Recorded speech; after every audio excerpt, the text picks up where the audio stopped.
गुरूर न कर जालिम शाही जिस्म का, तेरा भी खाक होगा मेरा भी खाक होगा। जी हाँ, घमंड में चूर हुक्मरान आज अपनी राजशाही को हमेशा के लिए कायम दायम समझ रहे हैं। जो चाहते हैं करते हैं, जो चाहते हैं वो अधिकारियों से कराते हैं, मगर अफसोस समझ नहीं पा रहे अति का अंत निश्चित है। जिस दिन मगरूर आंखों से गफलत का चश्मा हटेगा तब तक ऐसे हुक्मरानों को कुछ समझने के लिए बहुत देर हो चुकी होगी। इस पृथ्वी ने लाखों गुरूरमंद घमंडी राजाओं को घुटनों को रगड़ के मरते देखा है। अजय कोई नहीं है, जुल्म से तंग आकर आहें अर्श को भी हिला देती है, तब सिर्फ जुल्म करने वालों का विनाश ही होता है। बता दें, आज समूचे देश भर में ईद उल अजहा यानी बकरा ईद मनाई जा रही है। देश भर से मस्जिदों से ईदगाहों से पुरसुकून तरीके से ईद की नमाज अदा की गई, ऐसी तस्वीरें सामने निकल कर आ रही हैं।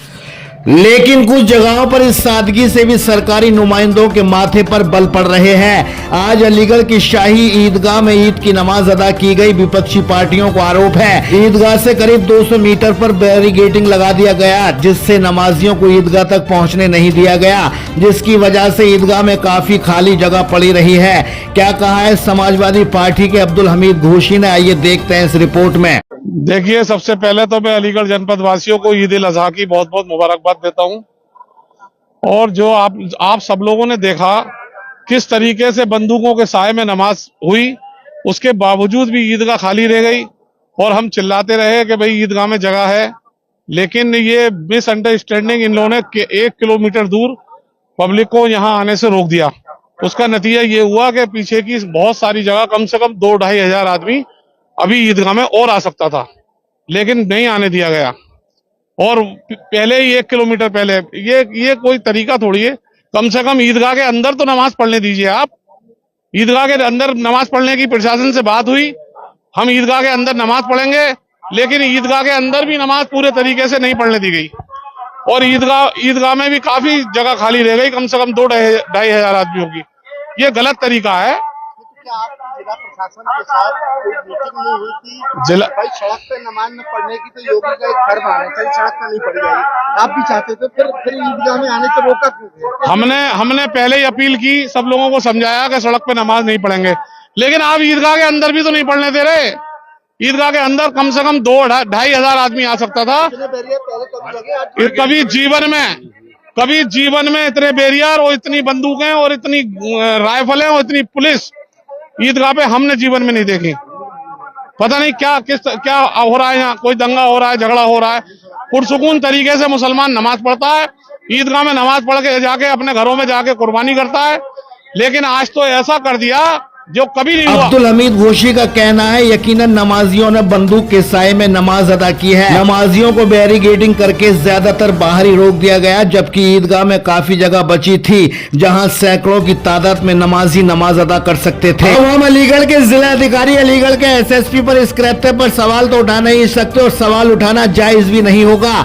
IAS अधिकारी हो या फिर IPS अधिकारी, ये सरकार के गुलाम होते हैं, सरकार के ताबेदार होते हैं। जैसे आका के दरबार से आदेश होगा ये वही फॉलो करेंगे। 2014 के बाद आज 2026 तक एक समुदाय पर किस किस तरीके से प्रतिबंध लगाए जा रहे हैं। कभी बाहर रोड पर नमाज नहीं पढ़ेंगे, कभी कुर्बानी ऐसे नहीं करेंगे, कभी कुछ ऐसे नहीं करेंगे। सरकार सड़क पर नमाज पढ़ने को सुरक्षा व्यवस्था बिगड़ने के रूप में देखती है, तो उत्तर प्रदेश सरकार बताए कहीं से भी मुस्लिम त्योहारों पर किसी भी तरीके से कोई अराजकता की कोई खबर सामने आई हो, चाहे वो कोई लाखों मुस्लिमों का कोई इज्तिमा हो या फिर इस्लामी मजलिस, बताओ कहीं से भी अभी तक कोई ऐसी गड़बड़ डिसिप्लिन की कोई सूचना आप तक पहुंची हो।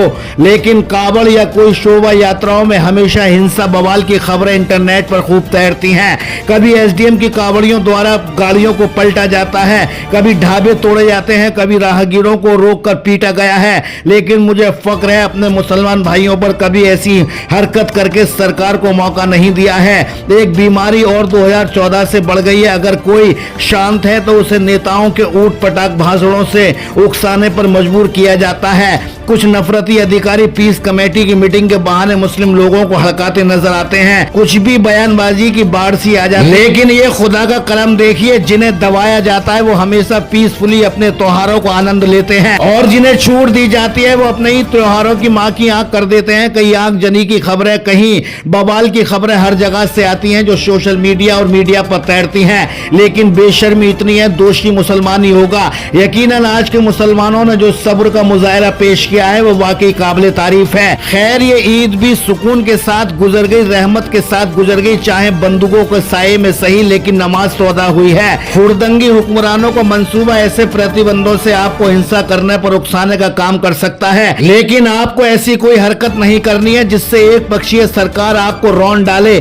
माहौल के साथ ढलिए, अपने बच्चों को शिक्षित बनाइए। समय कभी भी एक सा नहीं रहता है, सब्र से बड़ा हथियार कोई नहीं है। एक दिन यही हुड़दंगी कहेंगे आखिर क्या कमी निकालें। इन मुसलमानों में तो 100% एकदम परफेक्ट डिसिप्लिन आ चुका है। इसलिए इस नफरती दौर में सावधान रहिए, सतर्क रहिए और अपना ख्याल रखिए। अलीगढ़ से कैमरामैन कासिम अब्बास के साथ चीफ एडिटर शाहिद रजा की रिपोर्ट, इंडिया सर्च न्यूज के लिए।